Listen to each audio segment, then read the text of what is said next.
अस्सलाम वालेकुम दोस्तों, मेरा नाम मुज़फ़्फ़र अली और आप देख रहे हैं इंडियन।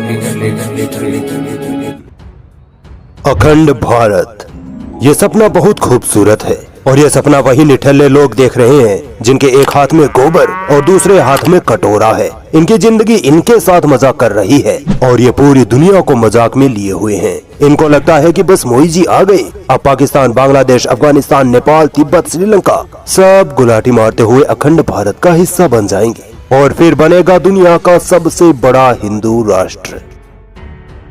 वैसे कहां से आया ये अखंड भारत का आइडिया? क्या सच में अखंड भारत बन भी सकता है? अगर अखंड भारत बना तो मुसलमानों का क्या होगा? मुसलमानों को छोड़िए, अगर 2050 तक भी अखंड भारत बन गया तो पाकिस्तान, अफगानिस्तान, बांग्लादेश, म्यांमार, नेपाल और भारत के 100 करोड़ मुसलमान जब एक अखंड भारत का हिस्सा बनेंगे तो सोचिए हिंदू कहां जाएंगे। दोस्तों, अंग्रेजों के चापलूस विनायक दामोदर सावरकर ने 1937 में अहमदाबाद में हिंदू महासभा की 19वीं बैठक में अखंड भारत की सोच को हाईलाइट किया था। सावरकर ने कहा था कि कश्मीर से रामेश्वरम तक और सिंध से आसाम तक अखंड भारत है। उसने कहा था कि जो भी इंसान सिंधु नदी से समुद्र तक या हिमालयाज के नीचे रहता है वो हिंदुओं की पवित्र जमीन पर रह रहा है। सावरकर की इस बात का सीधा मतलब था कि भले ही आप किसी भी धर्म को मानने वाले हों, आपको हिंदुओं के नीचे दबकर रहना ही पड़ेगा। इसके बाद 15 अगस्त 1947 को हिंदुस्तान के आजाद होते ही इसके टुकड़े भी हो गए। पाकिस्तान और बांग्लादेश हमसे अलग हो गए। इसके बाद नारायण आप्टे के साथ मिलकर देश के पहले गद्दार नाथूराम गोडसे ने 30 जनवरी 1948 को महात्मा गांधी की गोली मारकर हत्या कर दी। इसी की वजह से नारायण आप्टे और नाथूराम गोडसे को फांसी की सजा हुई। 15 नवंबर 1949 को अपनी फांसी के दिन नाथूराम गोडसे जब अपनी सेल से बाहर निकला तब उसने आवाज लगाई, अखंड भारत। नारायण आप्टे ने जवाब में कहा, अमर रहे। गोडसे और आप्टे के ये आखिरी शब्द थे। इसी के बाद अखंड भारत की मुहिम ने रफ्तार पकड़ी और भारतीय जनसंघ, हिंदू महासभा, आरएसएस और विश्व हिंदू परिषद जैसे हिंदुत्ववादी संगठनों ने भी अखंड भारत के लिए आवाज तेज कर दी। वैसे दोस्तों, इन्होंने आज तक बस आवाज ही उठाई है। इनके पास अखंड भारत का कोई रोड मैप नहीं है। समझ नहीं आता कि जिन लोगों के सामने अगर माचिस की तीली जला दी जाए तो उनके पजामे गीले हो जाते हैं, वो लोग लाठी डंडों के साथ न्यूक्लियर पावर पाकिस्तान पर कैसे कंट्रोल करेंगे? कैसे उस अफगानिस्तान पर कब्जा करेंगे जिसने दुनिया की 2 सुपर पावर अमेरिका और रसिया तक को धूल चटा रखी है? दोस्तों, अखंड भारत की बात उछलती तो बहुत है, मगर क्या आप जानते हैं कि ये अखंड भारत दिखने में होगा कैसा? इसका मैप कैसा होगा? कौन कौन से देश अखंड भारत में शामिल होंगे? कुछ लोग मानते हैं कि आज का भारत प्लस पाकिस्तान ऑक्यूपाइड कश्मीर और चाइना ऑक्यूपाइड कश्मीर को मिलाकर अखंड भारत बनता है। इसके बाद कुछ लोग मानते हैं कि 15 अगस्त 1947 से पहले का जो भारत था जिसमें पाकिस्तान और बांग्लादेश शामिल थे वो अखंड भारत है। इसके बाद आते हैं भक्त लोग जिनका मानना है कि इंडिया, पाकिस्तान, अफगानिस्तान, बांग्लादेश, नेपाल, भूटान, श्रीलंका, मालदीव और म्यांमार ये सारे देश मिलकर अखंड भारत बनाते हैं। बारी आती है अपर लेवल के अंध भक्तों की जो कहते हैं कि अफगानिस्तान से लेकर इंडोनेशिया तक अखंड भारत का हिस्सा है।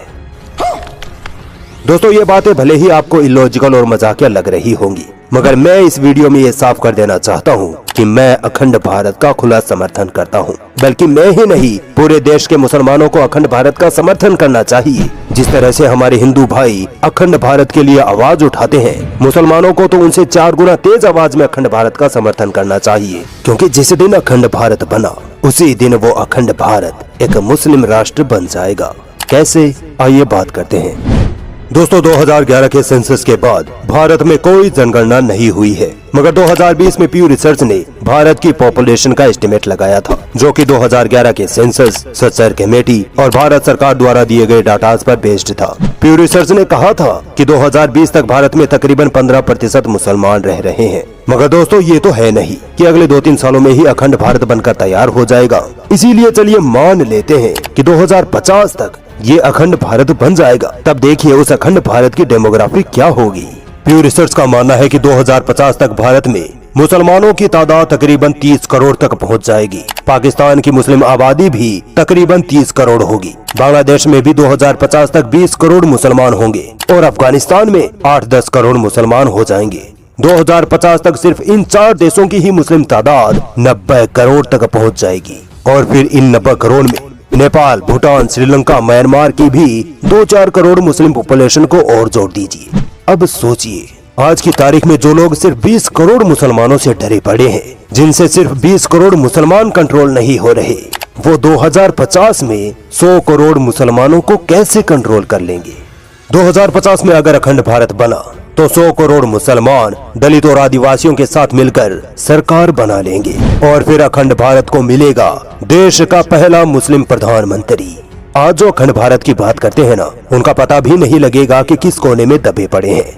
अखंड भारत में मुसलमानों की सरकार बनते ही भारत दुनिया का सबसे ताकतवर देश बन जाएगा। डेवलपमेंट, रिसर्च, हेल्थ, एजुकेशन में भारत दुनिया को पीछे छोड़कर एक सुपर पावर बन के उभरेगा। इसी हिसाब से 2050 तक अगर अखंड भारत बना तो वो ऐसा होगा। ये एक तरफ की बात हो गई जो रियलिटी पर बेस्ड है, मगर आरएसएस, वीएचपी और बीजेपी जैसे संगठनों का अखंड भारत कैसा होगा वो भी तो जानना जरूरी है ना। आइए जान लेते हैं। अखंड भारत के लिए आरएसएस की प्लानिंग ये है कि पहले भारत को सेकुलर कंट्री से हिंदू राष्ट्र बनाया जाएगा, फिर भारी मात्रा में गोला बारूद, हथियार खरीदे जाएंगे। अब देखिए, यहाँ 80 करोड़ लोग गरीबी रेखा से नीचे जी रहे हैं। हथियारों के लिए ये पैसा कहाँ से लाएंगे, ये इनसे ना पूछो, बस हो जाएगा। फिर जब पावर आ जाएगी तब पाकिस्तान, अफगानिस्तान और बांग्लादेश पर हमला करके कब्जा कर लिया जाएगा। फिर बाकी देशों पर भी कब्जा करके अखंड भारत बना लिया जाएगा। मुझे पता है आपको हंसी आ रही है, मगर इनका यही प्लान है। क्या कर सकते हैं। चलिए 1% मान लेते हैं कि इनके सपनों का अखंड भारत बन गया। अब होगा असली खेल शुरू। अखंड भारत बनते ही हर देश के संविधान को खत्म कर दिया जाएगा। हिंदुत्ववादी संगठनों का प्लान है कि अखंड भारत को हिंदू धर्म ग्रंथों के हिसाब से चलाया जाएगा, यानी यहाँ कास्ट सिस्टम अहम रोल निभाएगा। सरकार होगी ब्राह्मणों के हाथ में। दलितों और आदिवासियों की आज ही इतनी बुरी हालत है, सोचे हिंदू राष्ट्र में इनके साथ क्या क्या होगा। इनके बाद मुसलमानों के साथ क्या होगा। इनके हिसाब से ये मुसलमानों की घर वापसी करवा कर उनको हिंदू बना देंगे, और जो हिंदू नहीं बनेगा उसे या तो जेल में डाल देंगे या मार देंगे। आज हमारे सेकुलर भारत के ये हालात हैं कि दलितों को घोड़े चढ़ते ही मार दिया जाता है, उनको नीच समझकर उनके मुंह पर पेशाब किया जाता है, मुसलमानों को जय श्री राम के नारे पर कत्ल कर दिया जाता है। सोचिए, यही भारत जब हिंदू राष्ट्र बनेगा तब क्या होगा। दुनिया भारत को दूसरा ईरान या इराक कहेगी, क्योंकि फिर यहाँ भी गृह युद्ध छिड़ जाएगा। लोग अपने धर्म, जाति, भाषा, क्षेत्र के नाम पर लड़ने लगेंगे। नेपाल भी तो कभी हिंदू राष्ट्र था, मगर 2008 में उसे समझ आ गया था कि तबाही के अलावा कुछ नहीं रखा हिंदू राष्ट्र में। अब दोस्तों सवाल पैदा होता है कि जब हिंदू राष्ट्र या अखंड भारत बनाना प्रैक्टिकल है ही नहीं और इसके इतने बड़े बड़े नुकसान भी हैं, तो फिर हिंदुत्व संगठन और पॉलिटिशियन इसकी इतनी बातें क्यों करते हैं। देखिए, इसका सीधा सा कारण है चुनाव जीतना। बीजेपी के लिए हिंदुत्व और हाइपर नेशनलिज्म की पॉलिटिक्स ही सब कुछ है। अखंड भारत एक प्रैक्टिकल रियलिटी नहीं है, बल्कि एक सपना है, और ये सपना उन लोगों को खुशी देता है जो बीजेपी की टारगेट ऑडियंस है। किसी भी आइडिया को बेचने के लिए सबसे अहम चीज होती है इमेजिनेशन।